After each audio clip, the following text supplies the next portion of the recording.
పాపిని పవిత్రుడుగా మార్చేటువంటి వాడు యేసయ్య ఒక్కడే.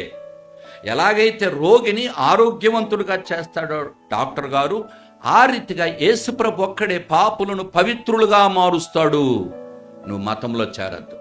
అందుకనే యేసయ్య నీ పాపం నా పాపము సిలువలో భరించి రక్తముగా చచ్చిపోయి సమాధయ్యాడు. 3వ దినం తిరిగి లేచినాడు.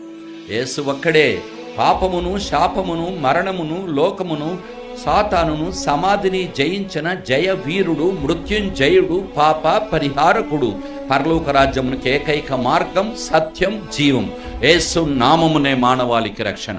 యేసు రక్తమే ప్రతి పాపం నుండి కడిగి శుద్ధి చేసే పరమ ఔషధం. మతములో చేరద్దు. కేవలము నమ్మిక, విశ్వాసం మాత్రం పెట్టు. విశ్వాసం. ఎప్పుడు మతంలో చేరద్దండి. మతంలో చేరేది అన్ని మతాలు ఉన్నాయి.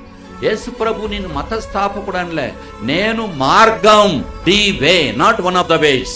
మార్గములలో ఒకటే అనలేదు ఆయన. నేనొక్కడే మార్గం. యేసు రక్తమే ప్రతి పాపం నుండి కడిగి శుద్ధి చేసే పరమ ఔషధం. ఎవ్వడు మతములో చేరద్దండి.